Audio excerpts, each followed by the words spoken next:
We now return to Let's Play Afterlife. So, the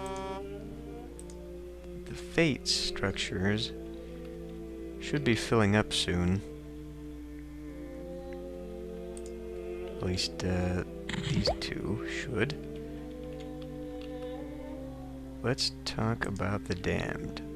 Let's look at one here. Punished for sloth. Klunruktlernurker. Called the Scourge of Ethiopia for hogging all the popcorn at movies. Klunruktlernurker worst deed was having an overly active libido. Oh, holy skin-tight outfits, yes man, I think I'm in love, she says. What? Holy skin-tight outfits, yes man, I think I'm in love, she says. Family and friends remember Klun for staying that extra hour after work every day. I'll never forget her being free with her money, her coworker said. Right. Okay, so we just had the slothful souls at the Convention of the Damned. Hotel 666 welcomes the slothful damned. Today's activities: 6:30 a.m. Hot coal step aerobics by the whirlpool of despair, mandatory. 9 a.m. Incontinental breakfast in the brown room, mandatory. 10 a.m. Workshop, making the most of your downtime while being disemboweled, mandatory. 11 a.m. Seminar, feeling good while everyone laughs at your deepest, darkest secrets, mandatory. 12 p.m. Sack lunch, mandatory. 1 p.m. Lecture, everyone is very happy you're dead, mandatory. 3 p.m. Workshop, maintaining productivity levels while your bowels are being reinserted, mandatory.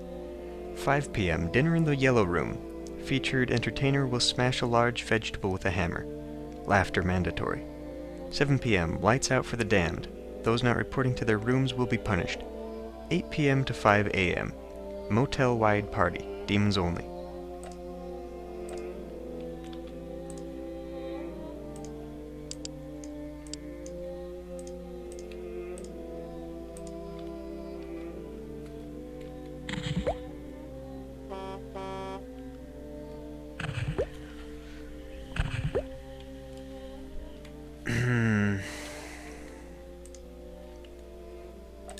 They're not evolving over there.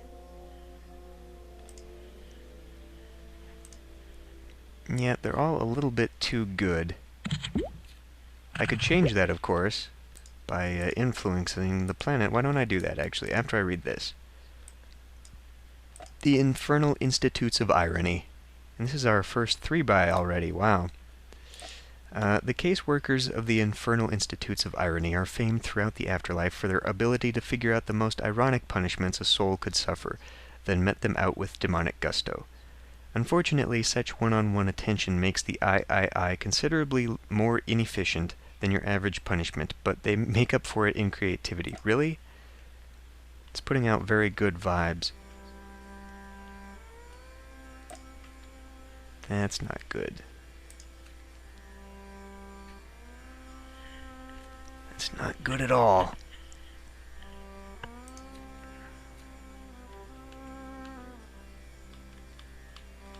Right.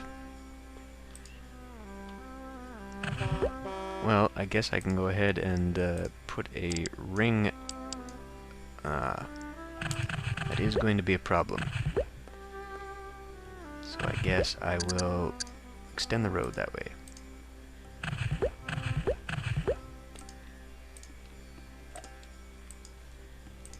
Now, I don't know how well this one's going to evolve if that one is putting out good vibes, because it's going to affect everything around it.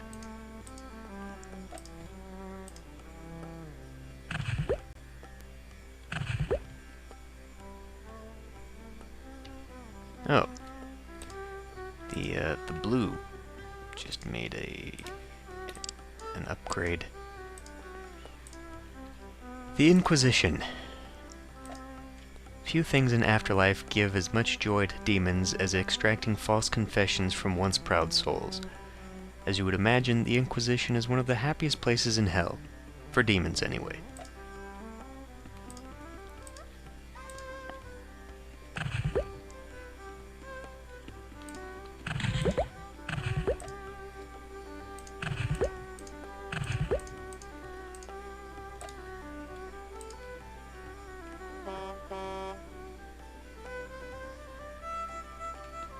The dollhouse. In this humiliating punishment, the damned are shrunk down to the size of dolls and turned into the playthings of nasty little demon children. The dollhouses come in many varieties, but the most popular is the Malibu Scream House. And the immortal Back Alley Battle Warriors. Demons love a good video game, especially when they can mix business with pleasure. In the immortal Back Alley Battle Warrior arenas, the wrathful are forced to engage in endless, bloody, crippling one-on-one fistfights with each other, and it just changed. Damn it. To the Post Office game. Neither rain nor snow nor divine intervention will stay the wrathful damned from getting their just desserts in these monuments of white-hot rage.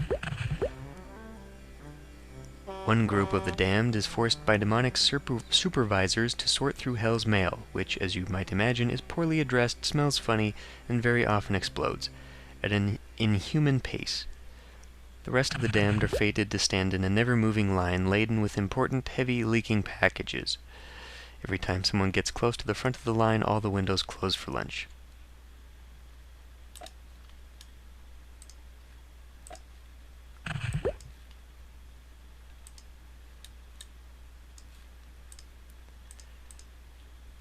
Man, it would be great if I could get the ultimate generic zone right off the bat. Up. We're not evolving, apparently. Something did, but not the red.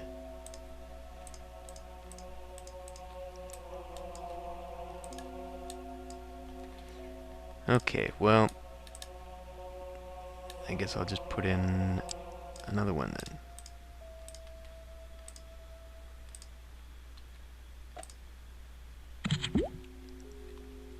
And it became something else.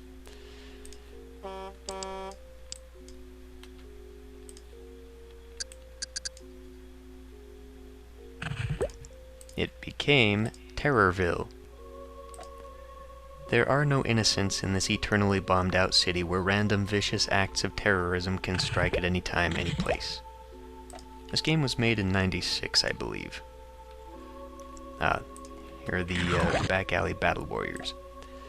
So let's see, they're forced to engage in endless, bloody, crippling one-on-one fistfights with each other, their bodies controlled by gleeful demons wielding psychoempathic joysticks, whatever those are.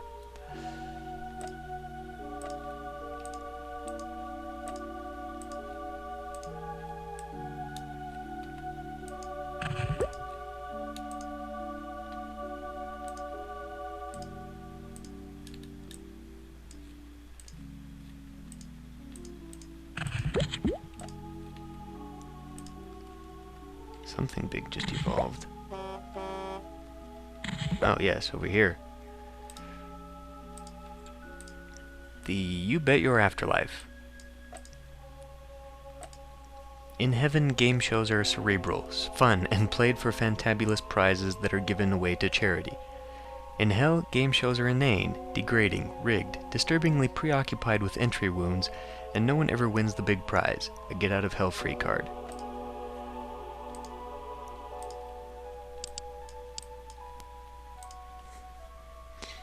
Okay, I'm gonna balance some stuff. Alright, let's look at the graph. And, I think by being out here by themselves, the yellow and brown seem to be putting off actual good vibes, which are bad in hell. We are keeping them rather undiverse, though. So, at least we've got that going for us. Now, it looks like there's something new. The Bitter Harvest Fields. Demons may be undead incarnations of pure evil, but they're not stupid. They know that the secret to a healthy diet is the regular consumption of vitamin-rich fruits and vegetables. This is why, since time began, slothful souls have been forced to plow, plant, and pick the rock-hard plains of hell. It's just the kind of back-breaking, unrelenting labor these lazy slobs deserve, and it produces a byproduct that keeps the demons happy and regular.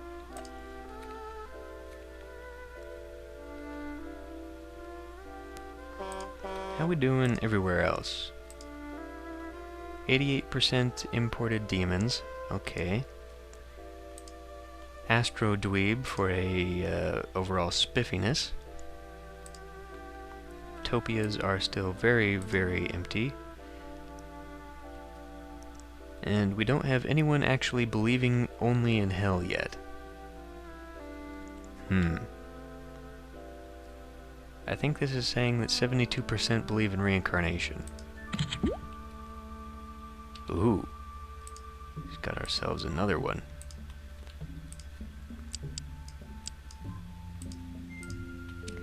The Illuminati Land. One of a handful of phony heavens that dot the landscape of hell, Illuminati Land is one of the most nefarious. It seems just like heaven to the incarcerated, but after a while they begin to suspect that things just aren't right. They begin to notice conspiracies operating just out of the corners of their eyes, and shadows lurking where none were present before.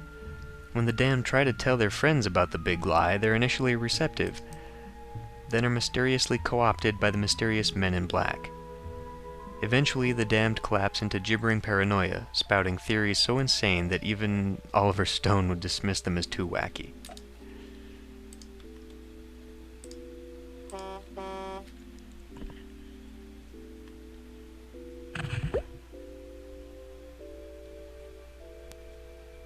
So this must be doing alright over here. I guess being across from pink isn't actually causing it to be efficient, or diverse, rather. Speaking of efficient, pretty inefficient. Oh, that's no good. We're having some devolving buildings. We're never gonna get that way. With all due respect, Your Immenseness, Hell's punishments are a downright mess, at least in terms of workforce alignment. That sounds bad. Oh, it is. If Hell is ever to evolve out of its current quagmire of mediocrity, you'll probably have to use the macro manager to make some major and expensive adjustments. It's really not that bad, is it?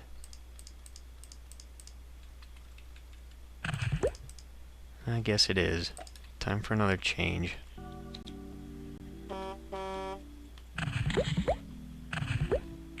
Oh wow, we got a couple more out here. We've got the Carousels of Greed. The avaricious damned condemned to spend eternity in these monstrous merry-go-rounds are led to believe that their freedom lies in the collection of brass rings that dangle tantalizingly out of reach along the circumference of the ride. Unfortunately, these capricious carousels differ from the run-of-the-mill variety in several important ways. First of all, the ride is spinning at about 200 kilometers an hour and is given to sudden bone-shattering stoppages. Secondly, even if a soul does manage to get his fingers on a brass ring, they're covered with acid. Thirdly, and this is the most important part, the animals on these merry-go-rounds are real, carnivorous, and not at all happy about having a pole stuck up their backs. And there was also Booty Island. When the avaricious damned are dropped off on these damn you. I should pause when I read.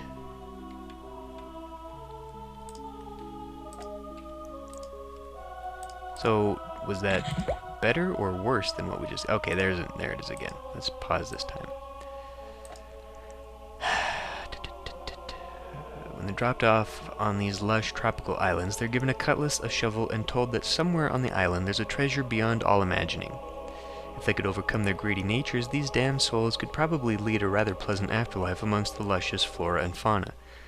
Tragically, their greed inevitably gets the better of them, and they soon become treasure-hunting, swashbuckling pirates, just like the other poor souls.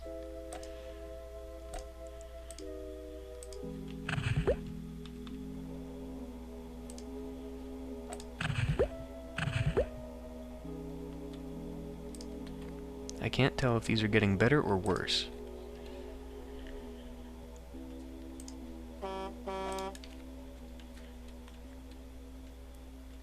And still, there aren't very many people at all. Souls, rather. We are starting to make a little bit more per soul. About 1 cent more. It's the year 300, almost.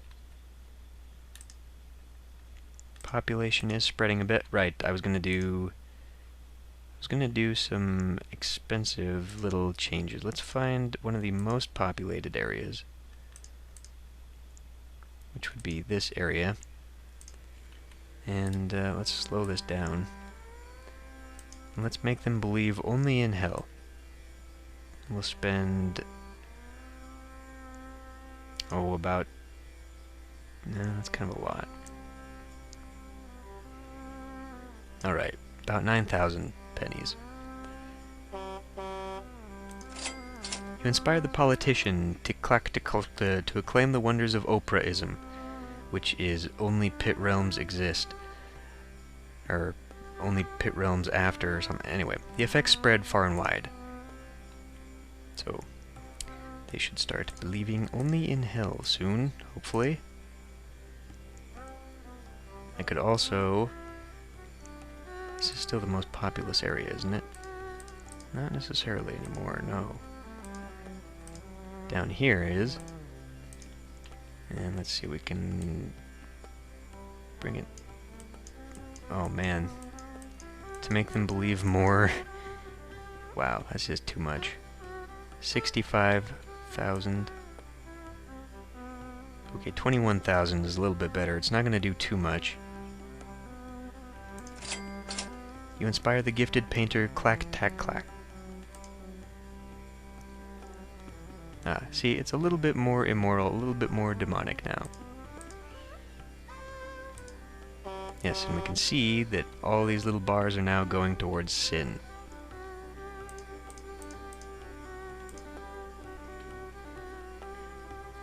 It is very expensive to continue doing that, though. But that was the most populous place on the planet. Just my luck, it's gonna get wiped out. They still only know fire, though, so it's really not gonna do much. It might just a little bit, but... okay, looks like pink and brown are about to fill up. Pink hasn't even evolved into a bigger structure yet. What's that all about? It's got very bad vibes. Not something just devolved. Oh, no, it evolved. Into the beats the dickens out of you. Demons harbor a genuine fondness for the Industrial Revolution. It's easy to understand why. It was a time when pollution ran unchecked, giant machines regularly mangled innocent workers, entire families were placed into indentured servitude to rich, thoughtless corporations, and the concept of trade unions hadn't even begun to form in people's minds. In hell, the demons have tried to recreate this atmosphere in the beats the dickens out of you factories, which aspire to everything the Industrial Revolution was, and more.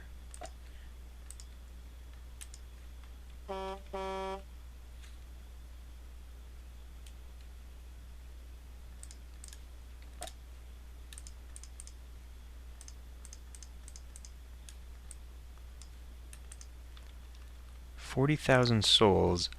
I think I'm going to stop before we get to 50,000. Because otherwise there will be spoilers. But then again, we might never finish Skegfod's story in heaven, so I don't know.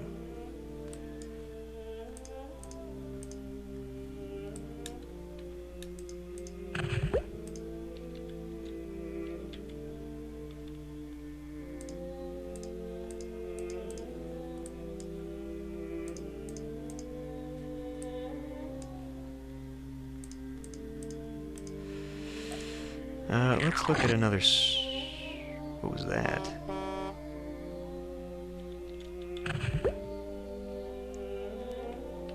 I think some of these are devolving.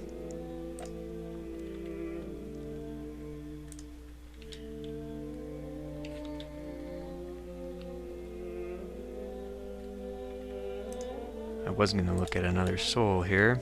Let's wait until the souls get a little bit closer. I would really like one of these to evolve. into a 2x structure. And green just hasn't been going anywhere, because we still got empty zones here.